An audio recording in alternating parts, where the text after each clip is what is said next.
Good morning, it's Jeff Altman, the Big Game Hunter. It's Monday morning at 9 a.m. Eastern, and that translates into a dose of no BS job search advice. This is a time where I'd like to spend about 15 minutes talking with you about some element of job hunting, because to me, it doesn't have to be hard, difficult, painful, or even take so long. Yes, the skills needed to find a job are different than the skills needed to do a job. But even more important than that is how often the mistakes you make sabotage your job search. So what I've done with this show, my other one, which is called Job Search Radio, also in iTunes, but available on the web at webtalkradio.net and other podcast directories. What I try to do with my podcasts is talk with you so I can give you no BS job search advice. So I can give you direct and pointed information that's going to help you with your search so you don't hurt yourself and you can get to work more quickly. Now, today's show is brought to you by two sponsors. The first one is Audible. Now, I know you like audio because you're listening to a podcast, of course. And what Audible does is afford you the opportunity to listen to audiobooks from whatever device you enjoy them from. And if you go to audibletrial.com/thebiggamehunter, if you sign up for a trial, you can receive your first audiobook for free. So again, that's audibletrial.com/thebiggamehunter.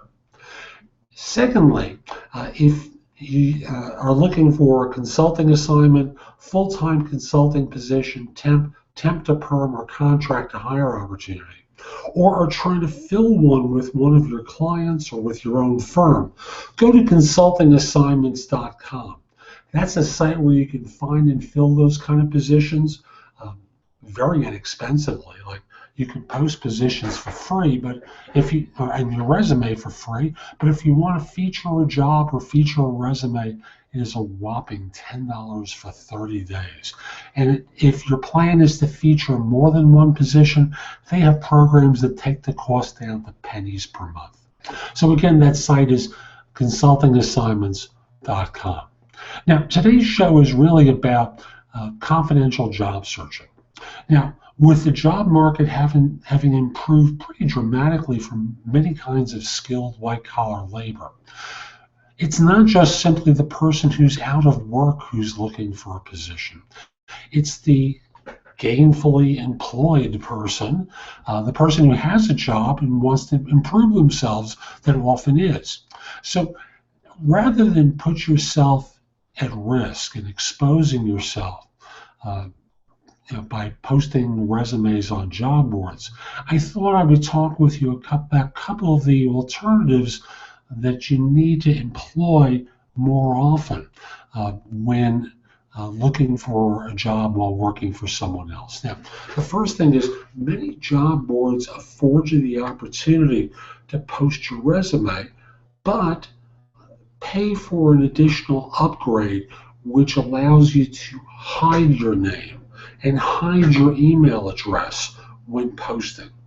Now, what this does is causes people to contact you through email and to use this long, obscure email address to reach out to you, but it hides who you are. Now, why I start off by suggesting that comes from an episode with a client of mine many years ago who told me about two positions they were looking to fill. And as is the case, I asked, so how did the jobs become available? I said, well, we were looking for people for different roles on one of the job boards. I won't mention what board it was. And we saw their resumes there. So rather than get caught short, what we're going to do is start looking for their replacements. And if we find the replacement before they get a job, we're just going to let them go. Now, looking for a job and putting your name out there does expose you to risk. It's like telling the wrong person at your office that you're looking for a job, and they go right to your manager because they want your job. And or leaving your resume at the Xerox machine, as used to happen when people would Xerox and fax resumes or email resumes. Something you'd find the resume at the fax machine or a resume left in the copier, and lo and behold, management brings you into their office and you get fired, you get a stern talking to, you get a warning, and who needs it? So better to put yourself in the position of hiding your identity wherever you can by paying that modest amount for obscuring your name and email address. So that's the thing number one. Number two is, many of us or many people use LinkedIn very aggressively to look for work. So one of the things you need to do is, before you do an update on LinkedIn to improve your profile, you want to make sure that you're not sending out one of those automated notices to people about an update. Why? Because if you're like most people, what you've done is set your defaults in a way that causes people to get notified whenever you do an update. And you're in a situation where you've probably connected with people at your office, maybe even your manager or your boss's boss. So you don't want them to get activated. After all, there's this search tool that firms use and recruiters use called Entelo, E-N-T-E-L-O. And they have a premium feature that notifies us when there is a higher probability that a person's profile is one of an individual who's aggressively looking. That criteria, or one of the criteria they use, is whether a person has just recently updated their profile. So what you need to do is go to your privacy controls. And the way you do that is you go to Account and Settings, which is where your picture is in the upper right in the current version of LinkedIn. You go to the drop down, go to Privacy and Settings, and toward the middle and the bottom, there's an area called Privacy Controls. And again, in the current version, it's the first item there: turn on or off your activity broadcasts. So turn them off, so this way people who might cause you a problem will not be notified that you've done an update. So that's the second thing that you do. The next thing you need to do is, be careful what you display online.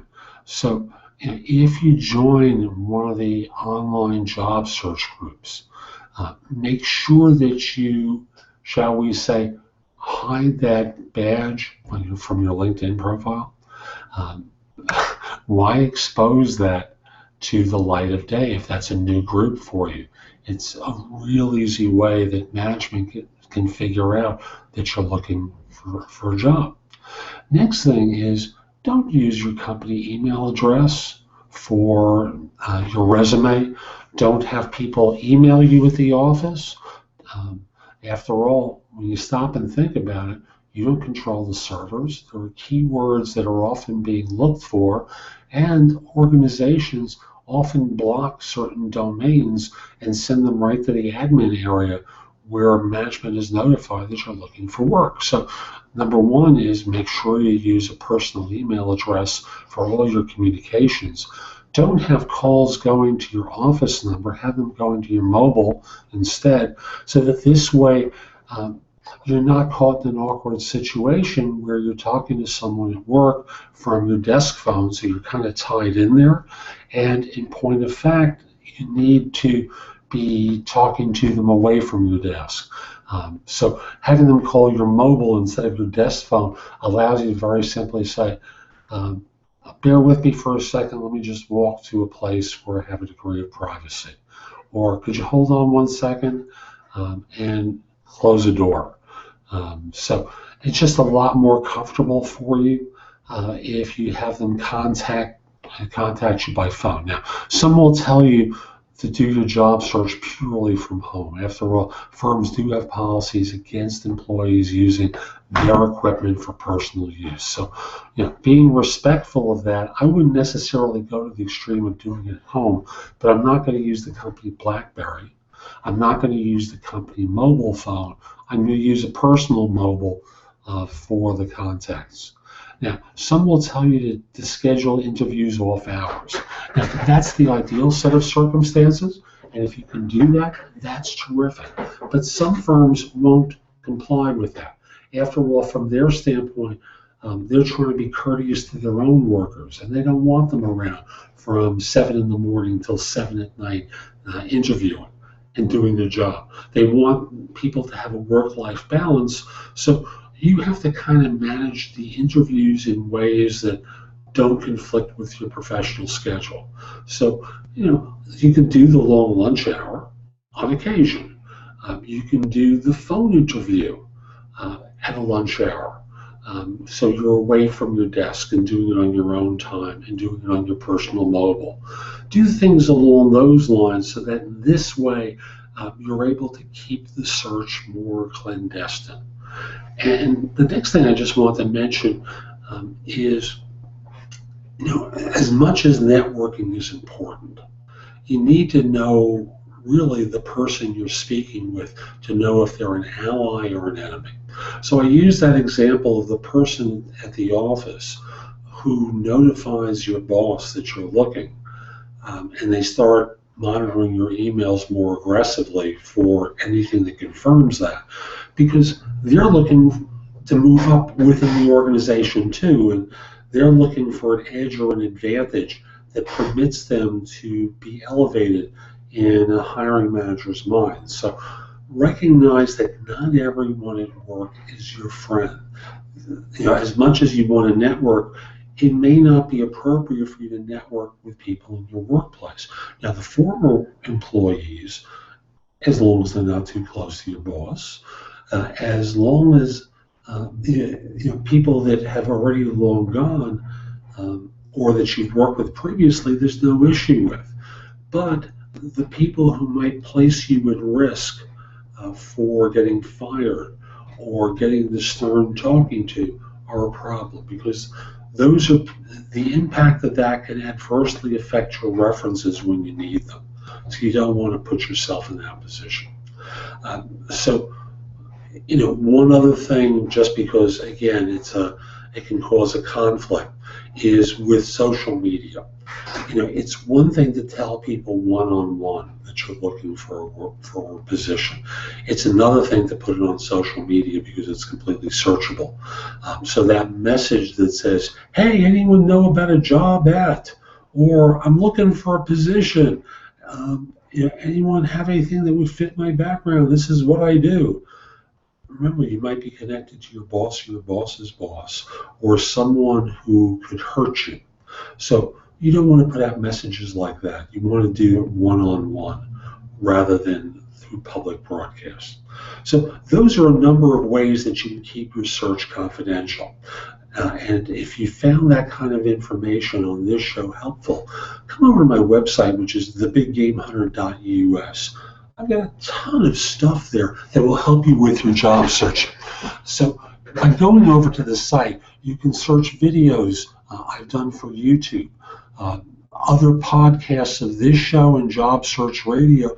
By the way, and No BS Hiring Advice Radio, which is my newest show on Blog Talk Radio, all of which will give you advice that will help you perform better.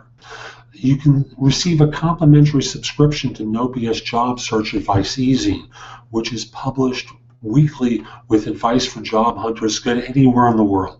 It's a $499 value I give away for free.